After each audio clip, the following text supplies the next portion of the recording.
Okay, అందరికీ నమస్కారం.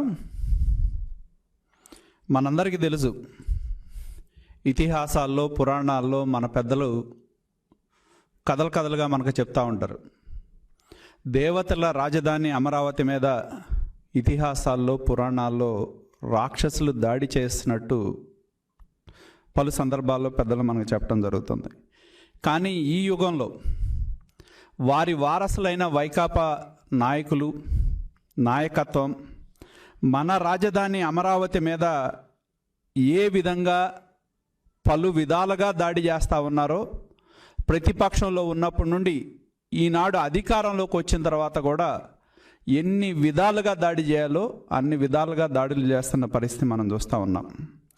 అధికారాన్ని అడ్డం పెట్టుకొని వేల కోట్ల రూపాయలు దోచుకున్న డబ్బుతో పెట్టిన విషపు సాక్షి ద్వారా అసత్య ప్రచారాలు చేయటం నిరంతర ప్రక్రియగా మారిన పరిస్థితి మనం చూడటం జరిగింది. ఉన్నవి లేనట్టు, లేనివి ఉన్నట్టు కల్పించడం మనం చూడటం జరిగింది. అలాగే ఈనాడు తాడేపల్లి మహారాజప్రసాదం ఏదైతే ఉందో అది అసత్యాలకి విష ప్రచారాలకి వేదిక అయ్యింది అనేది మన కళ్ళ ముందు కనపడతా ఉందని చెప్పి కూడా నేను తెలియజేస్తా ఉన్నా. అలాగే ప్రతిపక్షంలో ఉన్నప్పుడు ఎన్నో ఆరోపణలు చేయడం జరిగింది. అలాగే ఇవాళ వైకాపా ప్రభుత్వం అధికారంలోకి వచ్చిన తర్వాత వివిధ కమిటీలు వేశారు. మంత్రులు కమిటీ అన్నారు, బోస్టన్ కమిటీ అన్నారు, సిట్ అన్నారు, సిఐడి అన్నారు. సిఐడి ద్వారా పలు రకాల కేసులు, ఎన్ని రకాల ఎంక్వైరీలు అమరావతి మీద వెయ్యాలో అన్ని రకాల ఎంక్వైరీలు ప్రభుత్వంలో పెద్దలు తాము చేసిన ఆరోపణలు సత్యదూరమైనవి అని నిర్ధారణ అయిన తర్వాత వివిధ రకాల ఏజెన్సీలతో తప్పుడు కేసులు ఏ విధంగా పెడతా ఉన్నారో మనం చూడటం జరుగుతూ ఉంది. ఇవన్నీ కూడా మన కళ్ళ ముందు స్పష్టంగా కనపడతా ఉన్నాయి. రాజకీయ ప్రేరేపితమైన కేసులు అనేది కూడా స్పష్టంగా మనకు కనపడతా ఉంది. నాకు చాలా ఆశ్చర్యం కలుగుతూ ఉంది. ఎందుకంటే ఎవరైతే ఇప్పుడు మంగళగిరి నియోజకవర్గ శాసనసభ్యుడు ఎవరైతే ఉన్నారో ఆర్కే గారు, మరి ఆయన మనం తెలుగు సినిమాల్లో మనం చూస్తూ ఉంటాం, రక్త కన్నీరు నాగభూషణం గారిని మించి నటిస్తూ ఉన్నాడు. తన నియోజకవర్గంలో ఉన్న ఎస్ఐన్ రైతులకి, పేదలకి, ఎస్సీలకి, దళితులకి అన్యాయం జరిగిందని ఇవాళ కొత్తగా ఆయనకి మరి అర్ధరాత్రి నిద్రలో ఏమొచ్చిందో నాకు తెలియదు, కానీ రక్త కన్నీరు నాగభూషణం కంటే కొత్తగా మన ఆర్కే గారు నటిస్తూ ఉన్నారని చెప్పి కూడా నేను తెలియజేస్తా ఉన్నా. వీళ్ళకి నటనకి మనకున్న ఆస్కార్ అవార్డులు కూడా సరిపోవు, కొత్త అవార్డులు వీళ్ళందరికీ అని చెప్పి తెలియజేస్తా ఉన్నా. నాకు అర్థం కానిది ఒకటి ఉంది. ఎవరైతే ఇవాళ ఆర్కే గారి కంప్లైంట్లో ఏదైతే అడిషనల్ డీజీ సిఐడి గారికి రాశారో, మరి దానిలో ఆయన పేర్కొన్న పేర్లు ఒక్కసారి నేను ప్రజలకు తెలియజేద్దాం అనుకుంటా ఉన్నా. 1 అద్దేపల్లి సాంబశివరావు, 2 ఈపూరు సుబ్బమ్మ, 3 పచ్చల చినలక్ష్మయ్య, 4 కాందారి పావని. ఏం చెప్తా ఉన్నారు ఆర్కే గారు తన కంప్లైంట్లో? ఆయనకి 12వ తారీఖు అంట వీళ్ళు వచ్చి మా భూములు రాజధానిలో అన్యాయం జరిగిందని చెప్పారు. దాని మీద ఈయన సమాచారాన్ని సేకరించారంట. సేకరించిన తర్వాత తన దగ్గర ఇంకొక వ్యక్తి ఉన్నాడు. ఎవరంటే నేను జస్ట్ కనుక్కున్నా ఎవరో ఆ మండలంలో ఈయన ఎంత గొప్ప వ్యక్తి అని చూస్తే Jupudi Johnson son of Jacob Duggirala. నాకున్న సమాచారం ప్రకారం ఈయన ఒక 10 ఏళ్ల క్రితమో 15 ఏళ్ల క్రితమో ఎక్కడి నుంచో వచ్చి దుగ్గిరాల్లో సెటిల్ అయ్యి ఆయన వైఎస్ఆర్సిపి దుగ్గిరాల విభజన విభాగానికి అధ్యక్షుడిగా ఉండి ఎమ్మెల్యే గారు ఆఫీసులో ఆయన అటెండర్ అంటారా ఏమైతే నాకు తెలియదు, కానీ ఆయన కేర్ ఆఫ్ అడ్రస్ ఆర్కే గారి ఎమ్మెల్యే ఆఫీస్ అనేది ప్రజలందరికీ తెలిసిందే. వీళ్ళు ఆయన మెన్షన్ చేసిన పేర్లు ఎంత చక్కగా చెప్తామంటే ఆ కథలో ఆయన ఈ యొక్క వైఎస్ఆర్సిపి విద్యార్థి విభాగం జూపూడి జాన్సన్ ఎవరైతే ఉన్నారో ఆ వ్యక్తి ఆర్టీఏ కింద పెట్టినట్టు, ఆర్టీఏ కింద ఆ సమాచారాన్ని తీసుకొని తనకిచ్చినట్టు తన యొక్క కంప్లైంట్లో ఆయన ఉదాహరించారంటే దీన్ని బట్టి ఎంత కట్టు కథలు చక్కగా అల్లగలరో ఆర్కే గారిని బట్టి చూస్తే అర్థమవుతూ ఉంది. ఎందుకంటే ఒక లేని దాన్ని సృష్టించి ఒక అభూత కల్పన చేయటంలో చాలా గొప్పవాడు ఆర్కే అనేది కళ్ళ ముందు కనపడతా ఉందని చెప్పి కూడా నేను తెలియజేస్తా ఉన్నాను. దీనిలో సిఐడికి సంబంధించిన పోలీసులు, మరి రాజకీయ నాయకుల కంటే ఎక్కువ పనిచేస్తూ ఉన్నారు వాళ్ళు. రాజకీయ పరంగా మేము ఇన్ని సంవత్సరాల్లో రాజకీయాల్లో ఉన్నాం. రాజకీయ పరంగా ఉంటే సిద్ధాంతపరమైన వైషమ్యాలు ఉంటాయి, సిద్ధాంతపరమైన రాజకీయాలు ఉంటాయి, సిద్ధాంతపరమైన పోరాటాలు ఉంటాయి. నాకు అర్థం కాదు ఏంటంటే కొంతమంది పోలీస్ అధికారులే వైకాపా చొక్కాలు వేసుకొని కార్యకర్తల కంటే ఎక్కువ పనిచేస్తూ ఉన్నారు. సిఐడిలో ఉన్న యంత్రాంగంలో ఉన్న పోలీసులు అనేది స్పష్టంగా అర్థమవుతుందని చెప్పి కూడా నేను తెలియజేస్తా ఉన్నా. ఎందుకంటే ఏ రైతుల పేర్లు అయితే వీళ్ళు చెప్పారు, ఆ రైతులకి మాయ మాటలు చెప్పి సంతకాలు తీసుకున్న మాట వాస్తవం కాదా అని చెప్పి నేను అడుగుతా ఉన్నా. నేను ఇంకోటి ప్రశ్నిస్తా ఉన్నా, ఈ ప్రభుత్వంలో ఉన్న పెద్దలు కానీ వాళ్ళ ఆర్కే గారి లేఖలోనే స్పష్టంగా పేర్కొనడం జరిగింది. ఎందుకంటే రాజధాని సిఆర్డిఏ ఏర్పాటు అనేది 30/12/2014 జీవో నెంబర్ 252, 254 కింద 25 గ్రామాలని సిఆర్డిఏ కింద క్యాపిటల్గా నిర్ధారించారు. ల్యాండ్ పూలింగ్ జీవో ఎప్పుడు ఇచ్చారు? సిఆర్డిఏ కింద క్యాపిటల్ ఏరియా డిక్లేర్ చేసిన తర్వాత 1/1/2015 GO number 1 land pooling scheme కోసం దేశంలో ఎక్కడా లేని విధంగా, దేశంలో మనం చూసాం భూమి కోసం ఎన్నో పోరాటాలు జరిగినాయి, కానీ ఇక్కడ భూ సమీకరణ అనేది ఒక కొత్త ప్రక్రియకి ఆ రోజున్న ఆంధ్రప్రదేశ్ ప్రభుత్వం శ్రీకారం చుడితే దాన్ని దేశంలో ఉన్న నీతి ఆయోగ్ కూడా ప్రశంసించిన పరిస్థితి అని చెప్పి ఒకసారి గుర్తు చేస్తా ఉన్నా. ఆ ల్యాండ్ పూలింగ్ స్కీమ్ కింద 1/1/2015 జీవో నెంబర్ 1 విడుదల చేయటం జరిగింది. అలాగే ఇవాళ ఏదైతే జీవో నెంబర్ 41 అని చెప్పి ఆర్కే గారు చెప్తా ఉన్నారు, ఎప్పుడు ఇచ్చారండి? ల్యాండ్ పూలింగ్ కింద ఇచ్చిన సంవత్సరం తర్వాత. ఎందుకంటే ఈ పరిధిలో వివిధ ప్రాంతాల్లో ఉన్న రైతులతో సమావేశాలు కావటం, వివిధ వర్గాల నుంచి వచ్చిన అభ్యర్థనలు ఏదన్నా ఉంటే దానికి అనుకూలంగా ప్రభుత్వం నిర్ణయం తీసుకోవటం, దానిలో ప్రక్రియలో భాగంగా 17/2/2015 అసైన్ ల్యాండ్స్ కావచ్చు, మిలిటరీ ల్యాండ్స్ కావచ్చు, పొలిటికల్ సఫరర్ ల్యాండ్స్ కావచ్చు, లేదా గవర్నమెంట్ ల్యాండ్స్ ఎవరైనా ఆక్యుపై చేసి ఉంటే దానికి సంబంధించిన జీవో 41ని 17/2/2016 విడుదల చేసిన మాట వాస్తవం. అంటే సంవత్సరం తర్వాత ల్యాండ్ పూలింగ్ అనేది జీవో నెంబర్ 1 ఇచ్చిన తర్వాత సంవత్సర కాలంలో వివిధ సంప్రదింపులు జరిపి జిల్లా స్థాయిలో కానివ్వండి, గ్రామ స్థాయిలో కానివ్వండి, రాష్ట్ర స్థాయిలో కానివ్వండి, అటు అధికారులు, మంత్రులు, రైతులతో సంప్రదింపులు జరిపిన తర్వాత ఈ జీవో ఇచ్చిన మాట వాస్తవం కాదా అని నేను అడుగుతా ఉన్నా. నాకు ఆశ్చర్యం కలుగుతూ ఉంది. దీనిలో ఏంటంటే అసలు చంద్రబాబు నాయుడు గారి పాత్ర, నారాయణ గారి పాత్ర ఏంటి అని చెప్పి మనం ప్రశ్నిస్తూ ఉన్నా. ఎందుకంటే నాకున్న సమాచారం ప్రకారం ఆ రోజు జిల్లా కలెక్టర్గా ఉన్న గుంటూరు జిల్లా కలెక్టర్ అయిన కాంతిలాల్ దండే గారు ప్రభుత్వానికి అసైన్ ల్యాండ్స్ గురించి ఒక ప్రతిపాదన చేస్తే దాన్ని దృష్టిలో పెట్టుకొని ఆనాడున్న సెక్రటరీ జీవో ఇష్యూ చేసిన మాట వాస్తవం కాదా? జీవో 41 నాకున్న సమాచారం ప్రకారం గజెట్ నోటిఫికేషన్ అయిన తర్వాత మాత్రమే రాటిఫికేషన్ కోసం మంత్రి గారి దగ్గరికి, ముఖ్యమంత్రి గారి దగ్గరికి వచ్చిన మాట వాస్తవమా కాదా అని చెప్పి నేను ఈ వేదిక మీదుగా ప్రభుత్వంలో ఉన్న పెద్దలను ప్రశ్నిస్తా ఉన్నా. అంటే సెక్రటరీలు ఇచ్చిన తర్వాత కలెక్టర్ దగ్గర నుంచి ప్రతిపాదన వచ్చింది, సెక్రటరీలు ఆమోదించారు, గజెట్ నోటిఫికేషన్ ఇచ్చారు. గజెట్ నోటిఫికేషన్ ఇచ్చిన నెల రోజుల తర్వాత నాకున్న సమాచారం ప్రకారం మంత్రి గారు, ముఖ్యమంత్రి గారు దాన్ని రాటిఫై చేసిన మాట వాస్తవం కాదా? దీనిలో కుమ్మక్కే ఉందని చెప్పి అడుగుతా ఉన్నా. ఎందుకంటే ఏదైతే అధికారులు ఆమోదించారో దాన్నే మంత్రి గారు, ఆనాటి మంత్రి గారు, ఆనాటి ముఖ్యమంత్రి ఆమోదించిన మాట వాస్తవం అని చెప్పి కూడా తెలియజేస్తూ ఉన్నారు. అలాగే ఇవాళ నాకు అర్థం కానిది ఒకటి ఉంది. మన జగన్మోహన్ రెడ్డి గారి గురించి ప్రత్యేకించి చుట్టూ ఉన్నారు ఆయన A1లు, A2లు, A3లు చాలామంది. వాళ్ళందరూ సూట్ కేస్ కంపెనీలు పెట్టడం, సృష్టించటం కానీ, ప్రజా సంక్షేమం పేరుతో ప్రజల సంపద దోచుకోవటం కానీ అరితేరిన వాళ్ళు ఎవరన్నా ఉంటే Jaganmohan Reddy and co company అనేది ఈ దేశంలో ఎవరిని అడిగినా చెప్తారు. దానిలో సందేహం ఎటువంటి లేదు. ఈ బృందం రాజధాని విషయంలో అసత్య ప్రచారాలు చేయటం, విష ప్రచారాలు చేయటం మనం చూడటం జరిగింది. వివిధ కారణాలు చూపెట్టి కులం పేరు మీదో, ప్రాంతం పేరు మీదో, వాళ్ళు వీళ్ళు 1000 ఎకరాలు కొన్నారనో, లేకపోతే 1000 కోట్ల రూపాయల నష్టం జరిగిందో రకరకాల ప్రచారాలు చేశారు. కానీ ఇవాళ వారి బృందం ఎంత హీనమైన స్థాయికి దిగజారింది అంటే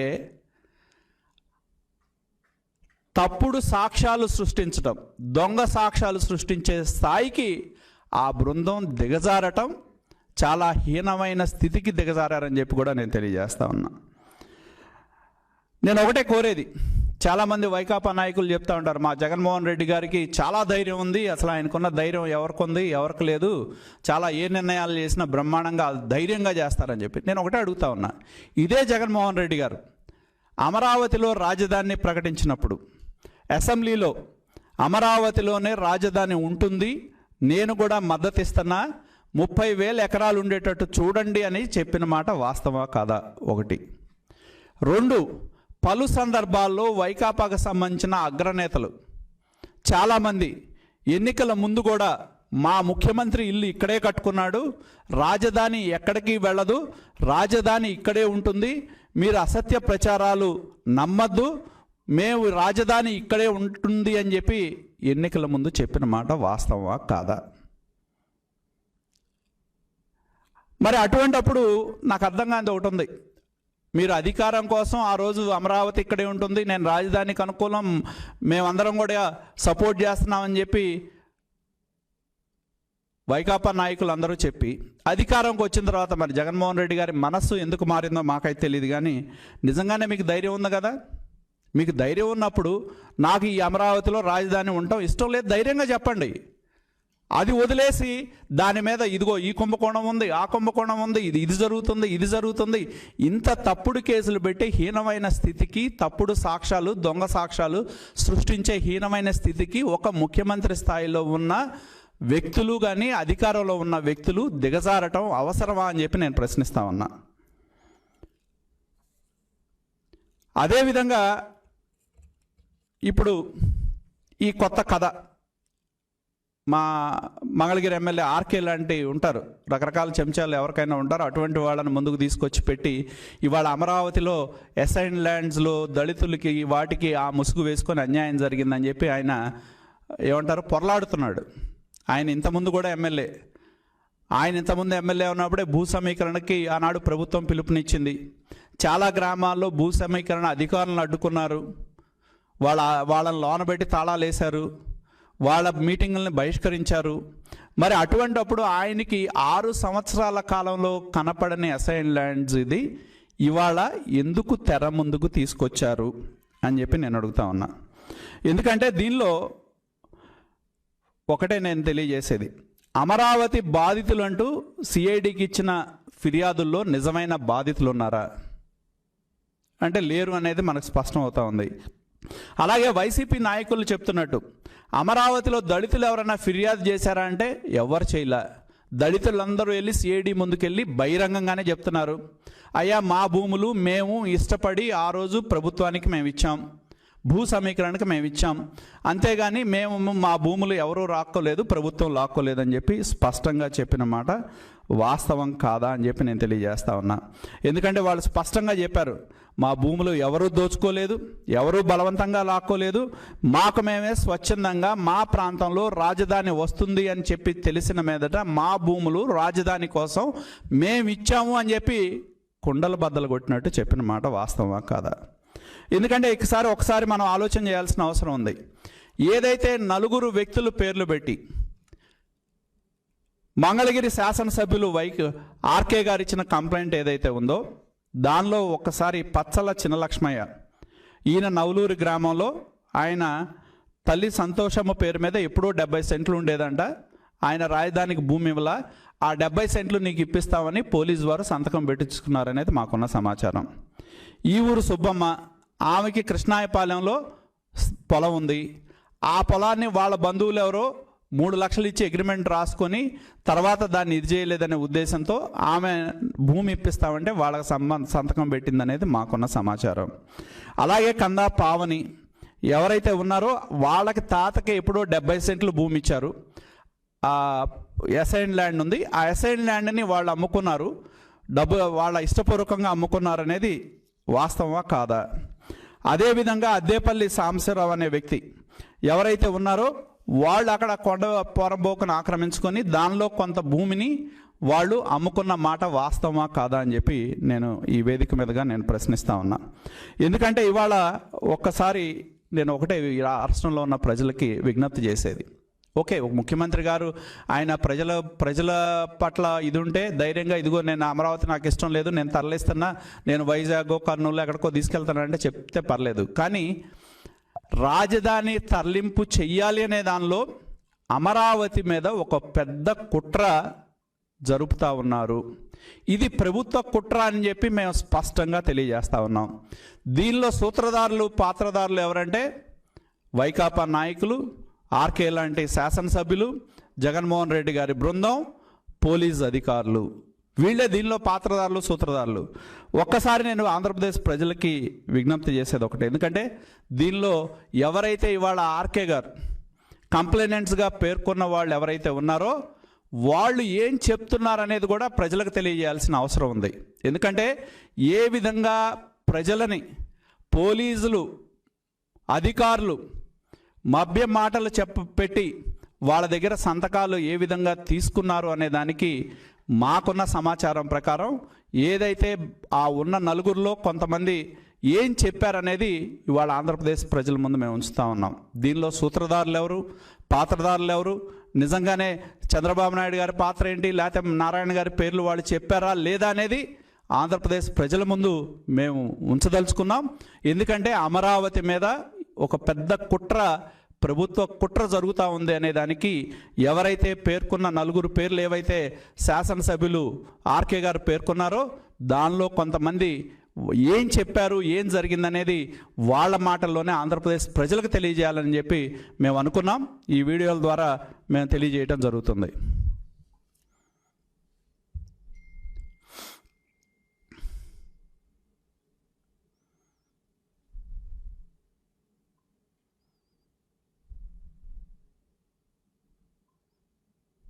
ఈరోజు డీజీపీ ఆఫీస్కి వెళ్ళారమ్మా?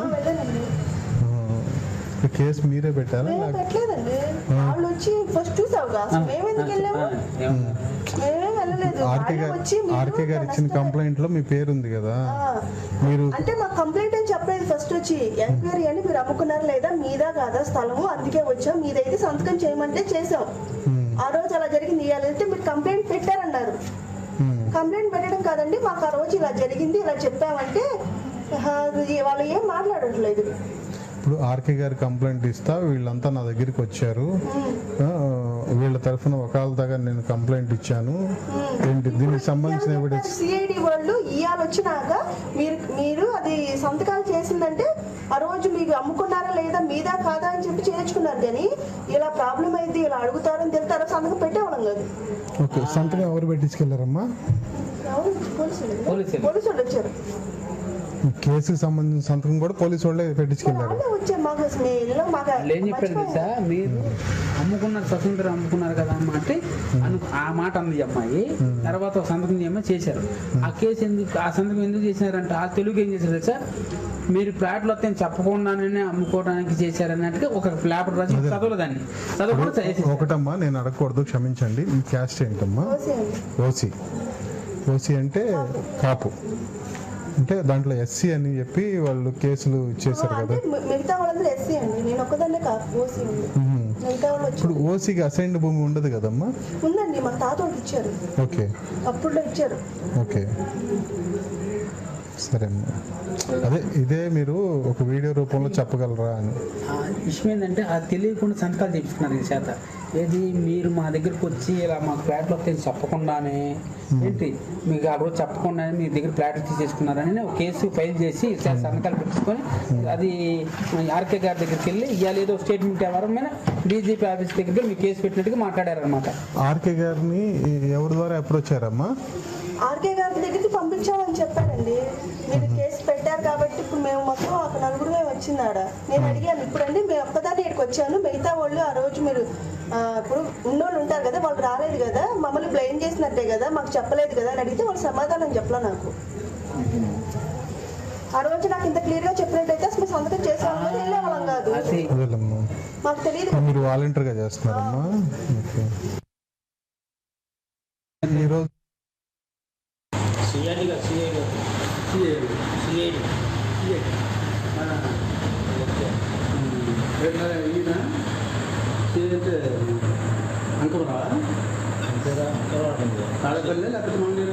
సిఐడి అండి సిఐడియా వచ్చేవాడి కదా వచ్చి అడిగేట మీరు ఇచ్చారు కదా ఏమని అడిగారు ఇచ్చామంటే అది అమ్మేసేవాడి మరి ఎట్లా ఎక్కడ కొన్నారు ఏమి వాళ్ళు కొన్నారు బయట తక్కువ రేట్లో కొన్నారు ఉండొచ్చు అట్లా కొన్న అమ్మేవండి వాళ్ళు ప్యాకేజ్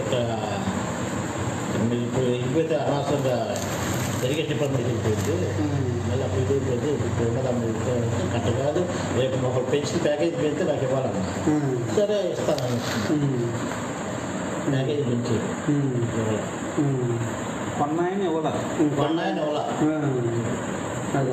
ఆయనకి నాకు అదే జరిగింది అదే అంటే అక్కడ చెప్పి అన్నాం అంతేగాని మనకేం ఇంకా చంద్రబాబు గారు మాటే రాలేదు లాస్ వచ్చింది అది పార్టీ పిచ్చి రాలేదు ఆ దగ్గర అంటే మాకు లాస్ వచ్చింది మాకు నష్టంగా తీసుకున్నారు లాక్కున్నాం బలంగా లాక్కున్నారు కానీ మాట అనలేదు అవన్నీ రాలేదు నా దగ్గర రాలేదు వాళ్ళు అడగటం ఏమైనా బలవంతంగా లాక్కున్నారా అడిగారు అన్ని అడిగాయి అవన్నీ కాదండి బలవంతంగా లాక్కున్నారు చెప్పింది చెప్పేసాను లాక్కుంటున్నారు అమ్ముకున్నాను అమ్మానండి మరి అందుకని ఇట్లా తక్కువ ఎక్కువ అమ్మారండి తీసుకున్నారు రేపు ప్యాకేజ్ పెరిగితే ఇస్తా అన్నారు కొన్న వాళ్ళే మళ్ళీ అంతే వేరే కదా కొన్న వాళ్ళే ఎత్తా అన్నారు పెంచిందా పోయి అడిగాను వాళ్ళు ఇవ్వలేదు ఇది కలుస్తారు దగ్గర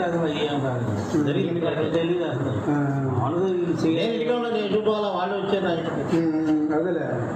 బాబాయ్ ఉంటాడు కాదు మంగళూరు అడిగి తిరగనండి మంగళూరు రమ్మంటాం కానీ లేకపోతే ఇక్కడ కూర్చుంటా నేను మంగళూరు రమ్మంటాం కానీ ఆర్కే గారు రమ్మంటాం కానీ ఆర్కే రమ్మంటాం ఏం లేదు మంగళూరు మొన్న 10 రోజుల క్రితం మంగళూరు ఆఫీస్ కూడా రమ్మన్నారు వెళ్ళాను అక్కడ అడిగారు ఇదే చెప్పాను మళ్ళీ ఇలా పిలిచిపించారు తాడేపల్లి పోలీసు వెళ్ళారు ఇదే చెప్పేసాను ఆడికి నాకు ఏం జరిగింది అదే చెప్పాను అదే చెప్పా కానీ వీళ్ళు టీడీపీ ఎట్ చేశారు వాళ్ళు ఎట్ చేశారు అనే మాట నాకు నా దగ్గర రాలేదు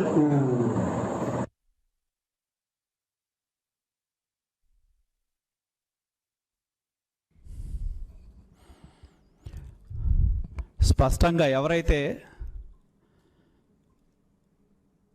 కంప్లైంట్లో సిఐడికి ఇచ్చిన కంప్లైంట్లో పేర్కొన్న వ్యక్తులు కందా పావని కానీ స్పష్టంగా చెప్పడం జరిగింది. ఏదైతే మాకున్న అసైన్ ల్యాండ్ మేము అమ్ముకున్నప్పుడు ప్లాట్ ఇస్తారనేది మాకు తెలియదని మాత్రమే చెప్పాను తప్పితే ఎవరు బలవంతం చేయటం కానీ మేము స్వచ్ఛందంగానే అమ్ముకున్నాము, ప్లాట్లు ఇస్తారనేది మట్టికి మాకు తెలియదనే విషయం మాత్రమే చెప్పడం జరిగింది. అలాగే రెండో అంశంలో కూడా సాంబశివరావు గారు స్పష్టంగా చెప్పారు, నేను నా దగ్గర కొనుక్కున్న ఐక్యానికి మధ్య ఏదైతే ఉందో నేను అమ్ముకున్న మాట వాస్తవం. ప్యాకేజ్ కనుక పెరిగితే పెరిగిన ప్యాకేజ్ ప్రకారం నాకు ఇస్తారని చెప్పారు. ప్యాకేజ్ పెరిగినప్పుడు నాకు ఇవ్వలేదు, అంతే తప్పితే నేను అక్కడ పార్టీల గురించో మంత్రుల గురించో చంద్రబాబు నాయుడు గారి గురించో నేను చెప్పలేదు. అమ్ముకున్నది నేను స్వచ్ఛందంగానే అమ్ముకున్నాననే చెప్పిన మాట మనం ప్రత్యక్షంగా చూడటం జరిగిందని చెప్పి నేను తెలియజేస్తా ఉన్నా. ఎందుకంటే నేను కోరేది ఒకటే, ఎందుకంటే వీళ్ళు ప్రభుత్వంలో ఉన్నవాళ్ళు, ప్రభుత్వ పెద్దలు. ఇక్కడ ఒకటి మనకి స్పష్టమవుతా ఉంది, రాజధాని భూ సమీకరణలో దోపిడీ లేదు, దొంగతనం లేదు, కబ్జాలు లేవు, దౌర్జన్యం లేదు, బలవంతం లేదు అనేది స్పష్టంగా కళ్ళ ముందు కనపడతా ఉందని చెప్పి నేను తెలియజేస్తా ఉన్నా. కేవలం రాజధానిని ఇక్కడ నుంచి తరలించాలనే ఆలోచనలో భాగంగానే ప్రభుత్వంలో ఉన్న పెద్దలు, ముఖ్యమంత్రి స్థాయి నుంచి కింద ఎమ్మెల్యేలు, మంత్రులు, సిఐడికి సంబంధించిన కొంతమంది పోలీస్ అధికారులు కలిసి చేస్తూ ఉన్న కుట్ర అనేది స్పష్టమవుతా ఉందని చెప్పి నేను తెలియజేస్తా ఉన్నా. ఎందుకంటే రాజధాని ప్రాంతంలో భూ సమీకరణ మనం చూస్తే దాదాపు 1 కాదు 2 కాదు, నాకు తెలిసి భారతదేశ చరిత్రలోనే ఒక సువర్ణ అధ్యాయం లాంటిది. ఒక ప్రభుత్వం 32,000 ఎకరాలు భూ సమీకరణ చేయటం అంటే మామూలు విషయం కాదు. దానిలో ఒకళ్ళో ఇద్దరో రైతులు కాదు, దాదాపు 23,000 మందికి పైగా రైతులు ఉన్నారు దానిలో. ముఖ్యంగా నేను కోరేది ఒకటే, మరి ఆర్కే గారు దానిలో, మరి దీనిలో కొంతమంది ఆఫీసర్ స్టేట్మెంట్స్ కూడా ఉన్నాయి. దీనిలో ఏ అసైన్ ల్యాండ్స్ ఎంత ఉన్నాయి, ఏ కేటగిరీ ల్యాండ్స్ ఎంత ఉన్నాయి, ఎవరెవరు రైతులు మొత్తం చూసుకున్నా దానిలో నవలూరు గ్రామంలో చూసుకుంటే వాళ్ళ ప్రకారమే 83 మంది రైతులు ఉన్నారు. ఒక దీనిలో దాదాపు 50 ఎకరాలు, అందరూ యావరేజ్ చేసుకుంటే ఒక రైతుకి ఇచ్చింది 50 సెంట్లు భూమి ల్యాండ్ పూలింగ్ ఇచ్చారు అన్న యావరేజ్. దీనిలో మరి కుట్ర ఏంటో నాకు అర్థం కాదు. రైతుల పేర్లు ఉన్నాయి మీ దగ్గర, ఏ రైతు ఇచ్చాడు ల్యాండ్ పూలింగ్ కోసం, ఎవరు ఇచ్చారు, ఏ భూమి ఇచ్చారు, ఇవన్నీ మీ దగ్గరే ఉన్నాయి. కేవలం ఏంటంటే చంద్రబాబు నాయుడు గారి యొక్క ప్రతిష్ట దెబ్బతీయాలని, రాజధాని తరలించాలని ఒక కుట్రలో భాగమే ఇవన్నీ అని కూడా మేము స్పష్టం చేస్తూ ఉన్నాం. కాబట్టి నేను ప్రజలకి విజ్ఞప్తి చేస్తూ ఉన్నా, ప్రభుత్వంలో పెద్దలు ఏ విధంగా ఎన్నికల ముందు ఒక మాట, ఎన్నికల తర్వాత ఒక మాట చెప్పి ప్రజల్ని ఎలా మోసం చేశారో మనం చూడటం జరిగింది. కేసులు ఏదన్నా పెడితే ఎన్నికల ముందు అమరావతి ఇక్కడే ఉంటుంది, అమరావతి ఎక్కడికి పోదు, రాజధాని ఇక్కడే ఉంటుంది, మా పాలన ఇక్కడి నుంచే కొనసాగుతుంది, మేము ఇక్కడి నుంచే పాలన చేస్తాం అని చెప్పి ముఖ్యమంత్రి జగన్మోహన్ రెడ్డి దగ్గర నుంచి మంత్రులు, ఇవాళ ఉన్న మంత్రులు బొత్స సత్యబాబు, ఉమారెడ్డి వెంకటేశ్వర్లు, వెల్లంపల్లి శ్రీనివాసు, ఇతర నాయకులు ఎవరైతే ఉన్నారో, ఎన్నికల ముందు చెప్పి ఓట్లు వేయించుకున్న నాయకులు ఎవరైతే ఉన్నారో వాళ్ళ మీద కేసులు పెట్టాలి ప్రజలు మోసం చేసినందుకు. ఇవాళ రాజధాని తరలింపు నిర్ణయం వల్ల ఈ ప్రాంతంలో ఉన్న ప్రజానీకం తీవ్రంగా నష్టపోయారు. ఆ నష్టానికి బాధ్యులు మీరు కాదా? కాబట్టి ఇంత నష్టం కలిగించినందుకు కేసులు మీ మీద పెట్టాలని గుర్తుంచుకోవాల్సిన అవసరం ఉందని చెప్పి నేను తెలియజేస్తా ఉన్నా. కాబట్టి మనం చూసాం చరిత్రలో, మహాభారతంలో మనం చూడటం జరిగింది, ద్రౌపదికి కురు సభలో అవమానం జరిగితే ఏ విధంగా కురు జాతి అంతరించిందో మనం చూడటం జరిగింది. అదేవిధంగా అమరావతి రైతులు, ప్రజలు, మహిళలు వాళ్ళ యొక్క మనోవేదన, జీవితాంతం తను నమ్ముకున్న భూమిని ఈ రాష్ట్రం కోసం, ఈ రాజధాని కోసం త్యాగం చేస్తే, ఎన్నికల ముందు రాజధాని ఇక్కడే ఉంటుందని చెప్పి అధికారంలోకి వచ్చిన తర్వాత పోలీసులను ఉపయోగించి పోలీసుల పదగట్టాల కింద నలిగిపోతా ఉన్న మహిళలు, వాళ్ళ మీద దౌర్జన్యాలు, వాళ్ళ మీద కేసులు, చరిత్రలోనే లేని విధంగా ఎస్సీల మీద ఎస్సీ ఎస్టీ కేసులు పెట్టడం, వారి యొక్క మనోవేదన కన్నీళ్ళకి ఈ ప్రభుత్వం కారణమవుతూ ఉంది, ఈ నాయకులు కారణమవుతూ ఉన్నారు. కాబట్టి ఆ కన్నీళ్ళ వేదనలో మీ ప్రభుత్వం కొట్టుకుపోయే రోజు దగ్గరలోనే ఉంది అని చెప్పి మేము తెలియజేస్తూ ఉన్నాం. కాబట్టి ప్రజలకు విజ్ఞప్తి చేసేది ఒకటే, ఈ ప్రభుత్వం యొక్క నిజస్వరూపాన్ని తెలుసుకోండి, జగన్మోహన్ రెడ్డి గారి యొక్క నిజస్వరూపాన్ని తెలుసుకోండి. అధికారం కోసం ఎన్ని మాటలు ముందు చెప్పారో, అధికారం అయిన తర్వాత ఏ విధంగా ఆయన మారారో కళ్ళ ముందు కనపడతా ఉంది. ప్రజలారా తస్మాత్ జాగ్రత్త అని చెప్పి హెచ్చరిస్తూ ఉన్నాం.